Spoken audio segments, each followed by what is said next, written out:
Hey guys, welcome back to my channel. And today we're talking about caffeine. Don't have a coffee cup, but how it impacts you from a mental, physical, and internal area. Because on this channel, we're giving you tips every single day for entrepreneurs, executives to how to optimize their health and wellness to maximize performance. Because again, it's all about how can we enhance you? How can we optimize you, your health, your wellness, and ultimately your long-term performance? Because at the end of the day, you are the only one that can really impact your business. And ultimately you are in control because those are the things that we can make. So if it's your first time here, congratulations. Like, subscribe, comment, share. It's a community that is going to, again, continue to grow, but also the content that comes out here is weekly and highly useful for you as long as you put it into application, which is the key to what we do, is it's all about applying it. So when we come back to learning what it is that we're focusing on here is how does caffeine affect our body? Is it positive? Is it negative? So before we have that cup of coffee and go to it first thing in the morning, what can we do to ultimately push it off? Because it's really not as great as we think. Caffeine, outside of anything, is addictive. How many times have you taken a cup of coffee and then been like, you know what, I'm going to try and back off that 4 or 5 cups that I have every day. And you start to get a splitting headache. You start to get irritable. You get heartburn. You get a rapid heart rate. You get muscle aches. These things that come up, it's signs of withdrawal. It's similar to cocaine. It's similar to marijuana. It's similar to alcohol. All these other drugs that if we were to say, hey, this is enhancing my performance, people would kind of think twice about that.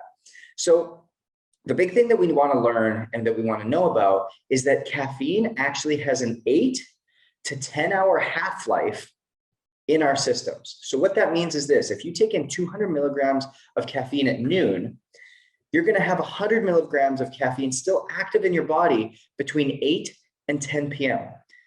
So think about that as we come back to what we've learned from sleep and ultimately how our body functions. If we've got caffeine active in our system, we know that cortisol is going to be increased. We know that melatonin is going to be decreased. So it's going to impact the way in which we sleep. Now, something else I talked about, and I went through how to break down an actual DNA test. You can see this thumbnail right here. Go check out the YouTube video for this one, breaking down the DNA test. We actually start to understand how caffeine impacts you personally. So even though that I may not be sensitive at all to caffeine, you may be. And if that's the case, you're going to have even a higher incidence of half-life within your body. So it may take you 12 hours to get the half-life of caffeine in your body, maybe 12 hours, which again, if you do the math, means at midnight, you're going to have 100 milligrams of caffeine still active. So knowing this and having this knowledge of doing a DNA test, knowing the subjectivity and sensitivity that you have to caffeine, super important, but also understanding the timing and how it utilizes it for us is extremely important as well. Now let's go into some of the negative side effects that that caffeine has. So one is it can lead to confusion. So too much caffeine can actually overstimulate our brain, leading to that level of confusion because it's going to upregulate the neurons that are going on in our brain, which is why we often take it, because we're like, hey, I'm more alert, I'm more awake. But if that is too much for our brain, it leads to confusion, it leads to complex, foggy thoughts that don't allow us to execute. And so that's really, really important to know, okay? The second thing is it can lead to headaches. So a headache can occur either from too much caffeine or it's actually a symptom of caffeine withdrawal. So going back to what we talked about before, that when we take caffeine out of our diet, it actually impacts us really negatively. So something to be, again, very, very focused on. Now, the third one is irritability. And I know I talked about this again, but when your body is used to caffeine, it's just like when it's used to anything else, you can actually experience irritability and another sign of a symptom of withdrawal. Now, if we track that with HRV, and I'll show you in a second, I used caffeine for an entire week, every single day. I noticed a couple of things. One, my resting heart rate did not get as low every single night. 2, my HRV dropped every single night. 3, My working out heart rate was higher on average every single day. Those are 3 negative impacts on my body. One, when I'm working out, just a typical run or a typical weightlifting session, it was 20 beats higher than normal. Okay, 20 beats higher means my heart is working harder unnecessarily. And it's, again, we're going to go back into why rapid heartbeat is a symptom and something that that is negative to using caffeine. 2, when we look at HRV, we want a higher HRV. We don't want a low HRV. So when I took caffeine every day, it made it harder for my body to adapt to what was going on.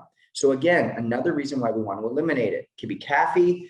It could be coffee, the form of caffeine, or it could be soft drinks, okay? These things all have caffeine in them that are going to impact us negatively. And the third was resting heart rate at night, meaning how efficient is my body working? How good is my sleep? How deep is my sleep? The quality of sleep. We know the impact of that. It's one of the 4 things we can't live without: sleep, food, water, and air. So again, we start to see how the impacts of caffeine can start to impact us negatively. Another one that we want to look at is rapid heartbeat, okay? Caffeine can cause a rapid heartbeat, knowing that this is definitely a concern if we have a pre-existing heart condition or something that is impacting us in a negative way. We just talked about my exercise. When I took caffeine, it was a lot higher than normal, okay? Another thing is heartburn, okay? The acidity of certain caffeinated products, especially when they're a little bit bubbly, can cause a major acidic reaction within our gut, which is going to create heartburn, which long-term can create ulcers, can create a burning of the lining of the esophagus, all negative things, which can lead again to nausea and vomiting. And these again are symptoms of either too much caffeine or withdrawal. So the fact that we're even talking about what withdrawals from one of these things is really, really imperative, okay? Diarrhea, we all know what that looks like. When we take caffeine and it keeps us regular, it's great, but too much can actually put us into a diarrhea state where we actually start to dehydrate ourselves. We come back and we take a look. 4 things we can't live without: water, air, sleep, and food. If we're having diarrhea regularly, it's going to impact our mental clarity. And these are all things that just caffeine is going to start to impact us with. So why are we putting it into our body on a regular basis? Not to mention, it can cause fertility issues. It can cause pregnancy issues, frequent urination, which goes back to our hydrational issues. But I think the biggest one at the end of the day is taking a look at how it actually impacts us from a HRV level, going back to how does our biology work for us. I want to share this with you.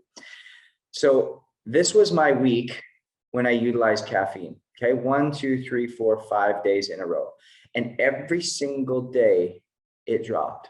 Every single one. I'm going to annotate here for you guys really quickly, because this is something that you can't make up. Data doesn't lie. Going back to what Stephen Coulter said, it's high performance is making your biology work for you. Now, I took a DNA test, highly sensitive to caffeine. Okay, I used caffeine every single day on these 3 days, or these 5 days. 1, 2, 3, 4. Okay, every single day I used it, it dropped. I didn't use it the next day, boom, we have an increase.